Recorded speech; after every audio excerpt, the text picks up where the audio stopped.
कहानी की शुरुआत सियरा नाम की लड़की से होती है। सियरा अमीर बाप की जिद्दी प्रिंसेस ट्रीटमेंट मिलने वाली लड़की है।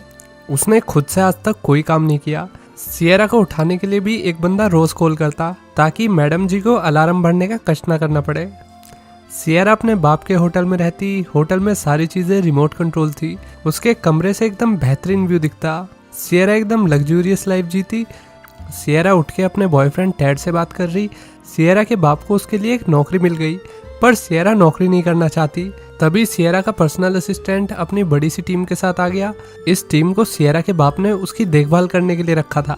सियरा दुनिया के महंगे टॉप ब्रांड्स के कपड़े पहनती, बढ़िया बढ़िया खाना खाती और एकदम बन ठन के रहती। सियरा का बॉयफ्रेंड टैड एक इन्फ्लुएंसर था जिसके लाखों फॉलोअर थे। टैड ने सियरा से मना कर दिया कि अपने बाप से कहो कि मुझे नौकरी नहीं करनी, उसकी जगह तुम अपनी सोशल मीडिया पर ध्यान दो। टैड के फोन पर कुछ नोटिफिकेशंस आई और उसने तुरंत देखा कि किसी ने सोशल मीडिया पर उसे अनफॉलो कर दिया है, जिसके चलते वो पैनिक होने लगा। फिर हम जेक नाम के लड़के को देखते हैं। जेक मेहनती और रेस्पेक्टेबल जॉब करने वाला बंदा है।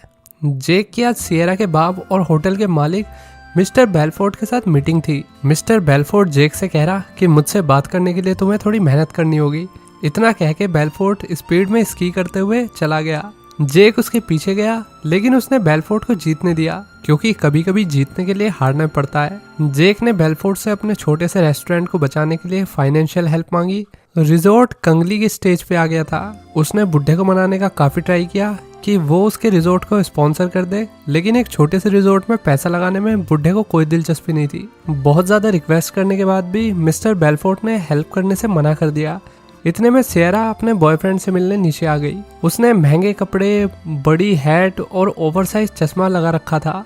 सियरा गलती से जेक से टकरा गई। उसके कपड़े थोड़े से खराब हो गए। इस बात पे लौंडिया का मुंह बन गया।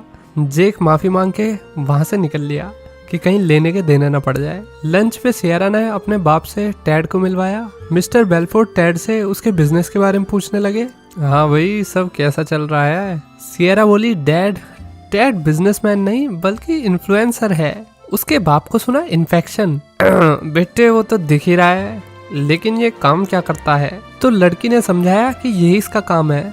मिस्टर बेलफोर्ड को टैड और अपनी बेटी का रिश्ता बिल्कुल पसंद नहीं आया, लेकिन उसके लिए उसकी बेटी की खुशी मायने रखती थी। जेक अपने छोटे से होटल पे आ गया। इस छोटे से रिजॉर्ट में उसकी सासू माँ और जेक की बेटी थी। दोनों अपनी विशेष क्रिसमस ट्री पर लटकाने जा रही। जेक ने उनके साथ जाने से मना कर दिया, क्योंकि जेक बस अपनी बीवी के साथ ही क्रिसमस ट्री पे विश लटकाता था।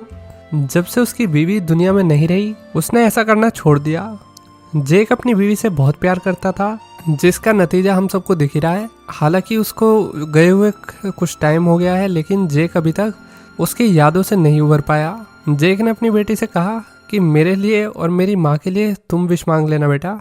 बच्ची ने हाँ कर दी। सासू माँ ने आज की मीटिंग के बारे में पूछा तो जेक ने बताया कि हमारी आखिरी उम्मीद मिस्टर बेलफोर्ड भी पलट गए, वो भी खड़े खड़े। अब हमें बैंकरप्सी का सामना करना ही पड़ेगा। सासू माँ ने अपने दामाद से शांत रह के प्रे करने को कहा, क्योंकि मेरा यीशु सब चंगा कर देगा, ऐसा बुढ़िया ने कहा।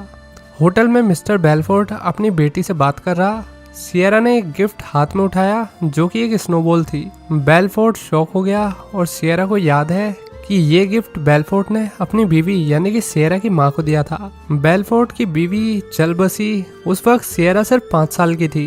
बेलफोर्ड ने बताया, मैं कुछ दिन के लिए बाहर जा रहा हूँ, मैं यूं जाऊंगा और यूं वापस आ जाऊंगा, तब तक तुम अपना अच्छे से ध्यान रखना। थोड़ी देर बाद टैड अपनी फैंसी कार में पीछे स्नो मोबाइल लटका के आ गया। वो सियरा को पहाड़ों पे फोटोशूट के लिए अपने साथ ले जाने आया था। सियरा नहीं चाहती कि उसे और टैड को कोई डिस्टर्ब करे, तो लड़की ने केयर टेकर्स को होटल में रुकने के लिए कहा। दोनों कार में बैठ के निकल गए। इधर जेक खुद ही सारे काम कर रहा। अभी वो होटल के लिए लेबर अफोर्ड नहीं कर सकता, तो मालिक भी वही है और मजदूर भी वही है। He is the real Batman. Jake अपने होटल के गेस्ट को लेने आ गया। टैड और सियरा लोकेशन पर आकर स्नो मोबाइल पे बैठ के आगे निकल पड़े। दोनों मस्ती कर रहे। उन्होंने अपनी ग्रैंड मस्ती में डेंजर जोन में भी एंट्री कर ली, पर दोनों इस बात से अनजान और मुकश्शफ थे। फाइनली एक पॉइंट पर आकर दोनों रुके और टैड ने सियरा की फोटो क्लिक की। अचानक उसने जेब से रिंग निकाल के सियरा को प्रपोज कर दिया। दरअसल टैड सब कुछ सोशल मीडिया के लिए कर रहा था, क्योंकि उसके कुछ फॉलोअर कम हो गए थे ना, तो इस प्रपोजल से उसकी एंगेजमेंट इंक्रीज हो जाएगी। What a genius. इधर जेक की बेटी ने क्रिसमस ट्री पे अपनी विश लटका दी। पास में एक बुढ़ा आदमी कुछ मैजिकल चीज बोल रहा। किसी को उसका मतलब नहीं पता कि इस बुढ़े ने क्या बोला है। बोलो सुबह केसरी। तभी एक तूफान आ गया। टैड सियरा के साथ पहाड़ी पर था। तूफान ने सब बदल दिया और सियरा और टैड दोनों ही गिर पड़े।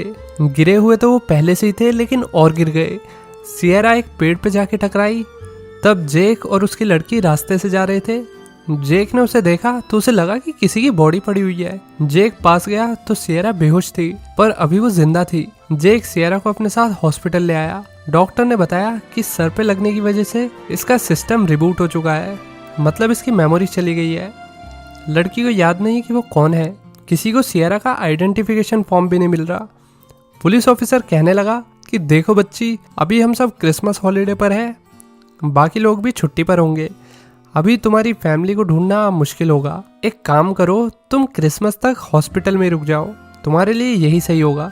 तभी जेक, जिसे सियरा का नाम भी नहीं पता, उसने कहा मैं इन्हें अपने घर में ले जाता हूँ। डॉक्टर ने वैसे भी कहा है जितना लड़की नॉर्मल एनवायरनमेंट में रहेगी उसकी याददाश्त उतनी जल्दी वापस आएगी, और वैसे भी क्रिसमस पर किसी को हॉस्पिटल में छोड़ना मुझे सही नहीं लग रहा। सियरा मान गई। उसने जेक के साथ जाने के लिए हाँ कर दी।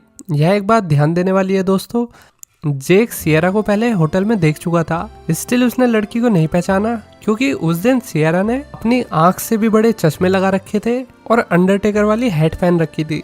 अब सियरा जेक के होटल आ गई। उसने कपड़े बदल लिए। लाइफ में पहली बार सियरा ने इतने सस्ते और सेकंड हैंड कपड़े पहने। टैड पहाड़ों पर जंगल में खो गया। तभी उसे एक हट दिखी। टैड अंदर आया। अंदर एक मोटा सा आदमी बैठा हुआ था। दोनों की बातें हुई और आदमी ने अपना नाम राल्फ बताया। राल्फ ने टैड से कहा कि कॉफी पियोगे? टैड ने हाँ कर दी।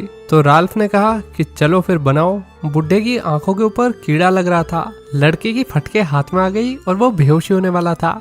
इधर सियरा की आंख खुली तो सुबह को उसने खिड़की से देखा कि सामने बस अलग अलग लोग दिख रहे। सब कुछ उसके रोज वाले रूटीन से अलग था, पर सियरा को कुछ याद नहीं आ रहा। अब वो गजनी की छोटी बहन सजनी बन चुकी है। कमरे में जेक की बेटी आई। उसने सियरा को हाय हेलो किया। तुम हमेशा बिन नाम के कैसे रहोगी?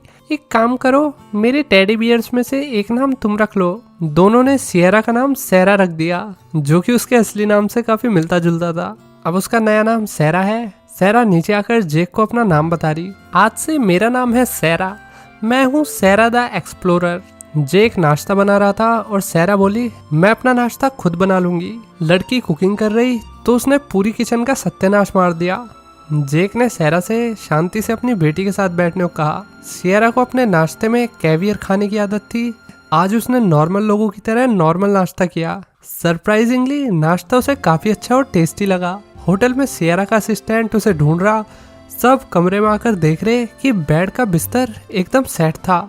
असिस्टेंट और बाकी सब समझ गए कि सैरा कमरे में आई ही नहीं, क्योंकि अगर सैरा कमरे में होती तो बिस्तर की हालत बहुत ही ज्यादा खराब होती, क्योंकि उसे अपना बिस्तर बनाना भी नहीं आता है। हर चीज स्टाफ ही करता था। टैड पहाड़ों में इस अजीब लेकिन अच्छे आदमी के साथ फंसा हुआ था। राल्फ ने उसे स्पेयर देकर कहा जाओ मेरे लिए कुछ खाना लेकर आओ, नहीं तो भूखे मरोगे। होटल में जेक ने सासू माँ से कहा कि मैं होटल की सफाई और बाकी काम खुद करूंगा, अभी मैं किसी को भी नौकरी पर रखने की हालत में नहीं हूँ। आदमी झाड़ू पोछा लगाने लगा। अब वो आम आदमी बन चुका था। सियरा ने आकर पूछा मैं कुछ मदद कर दूं? डॉक्टर ने कहा था कि डेली रूटीन की एक्टिविटीज करने से मेरी मेमोरी वापस आ सकती है। अब लड़की भी काम कर रही, पर उससे एक भी काम नहीं हो रहा, चाहे वो सफाई हो या इसकी को रखना हो, टॉयलेट साफ करना हो या फिर कपड़े धोना हो, उससे कोई भी काम नहीं हो रहा। She is Nelly for a reason. Jake ने सैरा से कहा कि वॉशिंग मशीन में सर्फ डाल दो, तो उस बंदी ने वॉशिंग मशीन में पूरा डब्बा ही डाल दिया और मशीन चलाकर उसकी बेटी के पास आकर उसके बाल बनाने लगी। अचानक सैरा को अपने बचपन की मेमोरी याद आ रही, उसकी माँ कैसे उसके बाल बनाया करती थी। जेक की बेटी खुश हो रही क्योंकि इतने टाइम से उसके बाल किसी ने नहीं बनाए थे, क्योंकि जब से उसकी माँ मरी है उस बेचारी को अपने बाल खुद ही बनाने पड़ते थे। वे सब खुश हो रहे कि सैरा को कुछ तो याद आया है। तभी बाथरूम से जेक को आवाज आई। उसने मशीन का हाल देखकर सैरा को सुना दिया कि यहाँ वैसी तंगी चल रही है और तुम और आटा गीला कर दो। सैरा को बहुत बुरा लगा और सैरा बाहर घोड़े के पास आकर उससे बात करने लगी। मैं एक नंबर की बेकार नल्ली लड़की हूँ, हर चीज में फेल हो जाती हूँ, चलो मैं आग ही जला लेती हूँ। सैरा लकड़ी लेने चली गई तो घोड़े के पीछे जेक खड़ा था। उसने सैरा की सारी बातें सुन ली। तभी सैरा का पैर फिसल गया और जेक ने जल्दी से आकर लड़की की हेल्प की। जेक बोला, तुम एक काम करो, आईएएस की तैयारी छोड़ दो। एक्चुअली उसने ये नहीं बोला था, उसने बोला कि मेरे और मेरी बेटी के साथ टाउन का क्रिसमस सेलिब्रेशन देखने चलो। तीनों टाउन में आ गए। इतनी चहल पहल और सजावट देख के तो सारा की आंखें खुली की खुली रह गई। सैरा पहले कभी इस जगह नहीं आई। दोनों बात कर रहे और जेक ने बताया कि मैंने अपनी बीवी को बहुत पहले खो दिया, अब वो इस दुनिया में नहीं रही। होटल भी बैंकक्रप्ट होने वाला है, शायद हमें होटल बेचना पड़े। होटल मुझे मेरी बीवी के पिताजी ने शादी पर गिफ्ट किया था। होटल हमारी फैमिली की 3 जनरेशन से बखूबी चला आ रहा है। मुझे मेरे होटल से बहुत लगाव है और मैं उसे कभी नहीं खोना चाहता। जेक की बेटी ने उन्हें अपने पास बुलाया। ओल्ड मैन ने सैरा को सेम वैसा गिफ्ट दिखाया जैसा उसके पापा ने उसकी माँ को दिया था। जेक गिफ्ट खरीद के वापस आ गया। मेयर ने टाउन सेलिब्रेशन में बड़ी सी स्पीच दी। होटल आकर जेक ने सैरा से पूछा कि मुझे ऐसा लगा कि तुम्हें इस गिफ्ट को देख के कुछ याद आया है। हाँ, मुझे अपनी माँ की याद आई है। शायद वो भी अब इस दुनिया में नहीं रही, पर उनके पास ऐसा गिफ्ट था। मुझे कुछ क्लियरली याद नहीं आ रहा। दोनों खड़े हुए। सैरा बोली, जेक, मैं तुम्हारे जैसा इंसान से आज तक नहीं मिली। अगर मैं मिली होती तो मुझे जरूर याद रहता। जेक ने शांत नजरों से लड़की को देखा। सुबह को सैरा ने आज खुद अपना बेड सेट किया। उसने अपना नाश्ता भी बनाना सीख लिया। सैरा जेक की फैमिली के साथ खुश होके अपनी लाइफ अच्छे से जी रही थी। एक दिन स्कीइंग के दौरान सैरा का बैलेंस बिगड़ गया। जेक भाग के आया और उसकी हेल्प करके उसे बचा लिया। सैरा जेक की सासू माँ के ऑफिस में आई। लेडी पुरानी एल्बम देख रही थी। उसमें आज तक होटल में जितने भी गेस्ट रुके हैं उन सबकी फोटोज थी। लेडी ये सब देखकर दुखी हो रही कि अब इस एल्बम का अंत आ चुका है, शायद जल्दी उसकी विरासत बिक जाएगी। लेडी एल्बम सैरा को देकर चली गई। बेटा, ये देख के इसे वापस मेरे ऑफिस में रख देना। सैरा ने घर में एक ब्राइट टॉय देखा। उसने जेक से पूछा कि तुमने इसे क्रिसमस ट्री पे क्यों नहीं लगाया। दरअसल जेक इस ब्राइट डॉल को अपनी बीवी के साथ खरीद के लाया था। उसकी बीवी नहीं रही तो जेक की अकेले कभी हिम्मत नहीं हुई कि वो अकेले इस ब्राइट टॉय को क्रिसमस ट्री पर लगा सके, क्योंकि वे दोनों साथ में इसे लगाते थे। जेक अभी टॉय ड्राइव इवेंट में जा रहा। वहाँ अंडर प्रिविलेज फैमिली का चैरिटी सेलिब्रेशन होता है। सैरा खुश हुई कि जेक खुद फाइनेंशियली इतनी मुसीबत में होने के बावजूद भी चैरिटी कर रहा है और लोगों की हेल्प कर रहा है। सैरा ने भी उसके साथ आने की जिद पकड़ ली। इवेंट में लाइट्स पहनी लेडी ने सैरा से जेक की बहुत तारीफ की। जेक शुरू से ही ऐसा था। उसने लोगों की बहुत मदद की। उसने हजारों ऑर्गेनाइजेशंस में डोनेशन दी है। घर वापस आकर जेक और सैरा के बीच की दूरियां कम हुई। हवा में प्यार था, पर जेक निकला जेंटलमैन। उसने 2 कदम पीछे करते हुए कहा, मैं तुम्हें किस नहीं कर सकता, शायद तुम किसी की मंगेतर या बीवी हो। सैरा दुखी होकर कमरे में चली गई, पर वो जेक की बहादुरी और उसके एक्शन से इम्प्रेस थी। सैरा जेक की सास के पास आई और उसने उनसे कहा कि हमारे पास एक आइडिया है जिससे हम होटल को बैंकक्रप्ट होने से बचा सकते हैं। हम अब तक इस होटल में रुके गेस्ट से चैरिटी मांगेंगे कि वो इस होटल को बचाने में हमारी मदद करे। जेक को इस आइडिया के बारे में पता लगा तो उसने तुरंत मना कर दिया कि मैंने आज तक मेहनत से पैसा कमा के सबकी हेल्प की है, मैं चैरिटी कैसे ले सकता हूँ। सैरा दुखी होकर चली गई। जेक उसे समझाने आया, देखो तुम। जेक बीच में रुक गया। वो बिना कुछ कहे चला गया। जेक की सांस उसके ऑफिस में आई। देखो बेटा, जिंदगी बहुत बड़ी है, तुम अपनी लाइफ में आगे बढ़ जाओ। मैं अपनी बेटी से प्यार करती हूँ, पर मैं नहीं चाहती कि तुम अकेले अपनी लाइफ काटो। इस बात के लिए मैं तुम्हें माफ कर दूंगी। सैरा घर से जा रही। जेक की बेटी ने उसे किसी तरह घर पे रुकने के लिए मना लिया। अब जेक ने finally bright doll Christmas tree पर लटका दी। मतलब अब वो मूव ऑन करने के लिए तैयार था। सबने मिलकर क्रिसमस ईव पार्टी के कार्ड्स छपवाए। जेक सैरा के आइडिया के लिए मान गया था। टैड अब भी बूढ़े आदमी के साथ जंगल में था। राल्फ उससे कह रहा, अगर तुम सर्वाइवल पर ब्लॉग बनाओगे और अपनी ये लाइफ लोगों के साथ शेयर करोगे तो तुम फेमस हो जाओगे। मिस्टर बेलफोर्ड वापस आ गए। उन्हें सियरा के असिस्टेंट पर गुस्सा आ रहा था। किसी को नहीं पता कि सियरा कहाँ गई। बेलफोर्ड ने सबको काम पे लगाया। पुलिस से बात करो, मुझे मेरी बेटी चाहिए। पुलिस को राल्फ की कार में नोट मिला। टैड ने नोट लिख के इधर रखा था। जल्दी पुलिस को टैड मिल गया। सैरा कंफ्यूज हो रही कि मैं पार्टी में क्या पहनूं।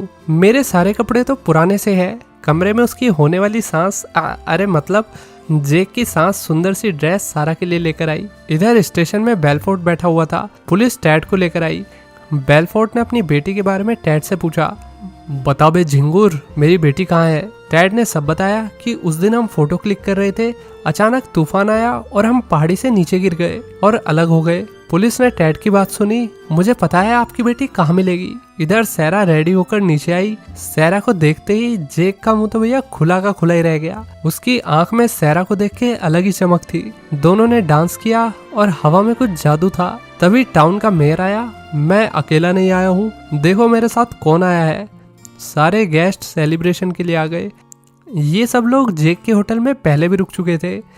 जेक और उसकी फैमिली ने सबका अच्छे से वेलकम किया। सब ने खाया पिया और जेक फिर स्टेज पे आ गया, लेकिन उसकी हिम्मत नहीं हो रही कि वो मेहमानों से चैरिटी की बात करे। जेक ने अपनी जिंदगी में बस दूसरों की हेल्प की थी, उसने कभी हेल्प नहीं मांगी। लड़का नर्वस हो रहा। पार्टी में खड़ा एक बंदा जेक की मन की बात समझ गया। आदमी आगे आया, देखो जेक, मैं सालों पहले अपनी फैमिली के साथ इस होटल में आया था।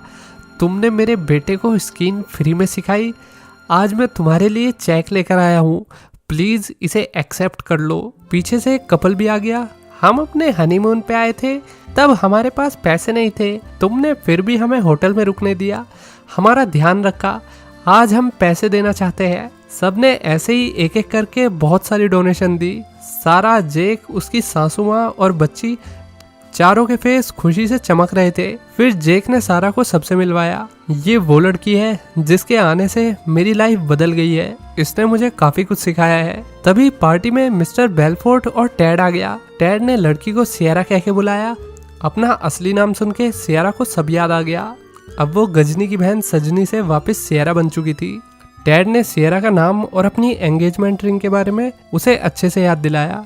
ये सुन के सियरा को सब याद आ गया। हाँ, मैं पहाड़ी से गिर गई थी, जेक ने मेरी लाइफ बचाई, thank you Jake. Mister Belfort ने भी जेक को थैंक यू कहा। सियरा, टैड और बेलफोर्ट पार्टी से चले गए। जेक, उसकी बेटी और सास कुछ नहीं कर पाए। उनकी खुशी अचानक से गम में बदल गई, क्योंकि जो उनकी लाइफ में खुशी लेकर आई थी वो तो खुशी खुशी चली गई, या शायद दुखी दुखी।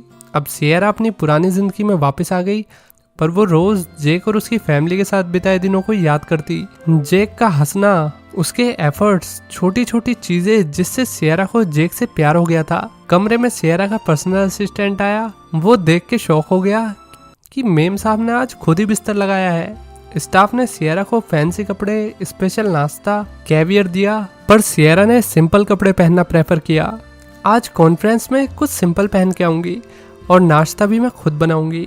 सियरा किचन में जाकर जेक का सिखाया हुआ नाश्ता अच्छे से बना लेती है। जेक की फैमिली टीवी पर सियरा का कॉन्फ्रेंस मीटिंग देख रही। स्टेज पर सियरा ने जेक और उसकी फैमिली को थैंक यू कहा। उन्होंने अच्छे से मेरा तब तक ध्यान रखा जब तक मैं बिल्कुल ठीक नहीं हो गई। आपको भी उनके होटल में जरूर घूम के आना चाहिए। सियरा की स्टेटमेंट जेक के होटल के लिए बड़ी पब्लिसिटी बन गई। आखिर सियरा दुनिया के टॉप अमीर आदमी की बेटी थी, उसकी कही बात मतलब कुछ तो बात होगी ना। बीच में टैड ने कहा कि मैं अपनी फियोंसे सियरा के साथ बाहर घूमने जा रहा हूँ। ये सुन के तो जेक का दिल ही टूट गया। उसकी बेटी ने समझाया कि पापा, मैंने आज तक कभी विश नहीं मांगी, पर मैं मांगती हूँ काश आपको सच्चा प्यार मिल जाए, कोई ऐसा जो आपको वैसे ही प्यार करे जैसे आप खुद को जैसे आप दूसरों को करते हो। मुझे लगा था कि मेरी विश पूरी हो गई जब मैंने आपको सियरा के साथ देखा। जेक को अपनी बेटे की बात सुन के मोटिवेशन आ गई। वो भाग के सियरा के पास गया। सियरा अपने बाप के पास आके माफी मांग रही कि मुझे जॉब रिजेक्ट करने के लिए माफ कर दो पापा, पर अब मैं सच में अपने दम पर कुछ करना चाहती हूँ। मिस्टर बेलफोर्ट ने बस इतना कहा, ठीक है मेरी बेटी, जैसा तुम्हें सही लगे वैसा करो। होटल में जेक की सांस को धड़ाधड़ कॉल आ रहे। होटल की बुकिंग इतनी ज्यादा थी कि सबकी कॉल अटेंड करना मुश्किल हो रहा था। सब कुछ सियरा की स्टेटमेंट का रिजल्ट था। अब सियरा टैड के पास आई। दोनों ट्रिप के लिए निकलने वाले थे, पर जाने से पहले सियरा बोली, टैड अब मुझसे नहीं होगा, अपनी रिंग वापस ले लो, किसी और को अपने लिए ढूंढ लेना। भाई साहब, टैड में सोशल मीडिया का इतना बड़ा कीड़ा था कि उसने सियरा से पूछा कि कोई नहीं, बस क्या तुम मेरे लिए हमारे ब्रेकअप की न्यूज़ ऑनलाइन शेयर कर दोगी। अब टैड को भी फाइनली अपने लिए कोई मिल गया है। दोस्तों, असल में उसका इंटरेस्ट लड़कियों में नहीं बल्कि लड़कों में है। अब जेक होटल आ गया। सियरा अभी तक निकली नहीं थी। दोनों आमने सामने थे। सियरा बोली, मैं कहीं नहीं जा रही, मैं यहीं हूँ, तुम यहाँ क्या कर रहे हो जेक? जेक बोला, मेरा पूरा रिजॉर्ट तुम्हारी वजह से बुक हो गया है, सियरा कहने लगी, अच्छा तो तुम्हें सब संभालने के लिए किसी की हेल्प चाहिए होगी ना। जेक मान गया, उसने सियरा को अपने होटल में काम पर रख लिया। अब सियरा का बाप जेक के होटल के रेनोवेशन और फंड देने के लिए मान गया। मिस्टर बेलफोर्ड जेक की बेटी के साथ बाहर आया, सब बहुत खुश थे और इसी के साथ ये कहानी यहीं खत्म हो गई।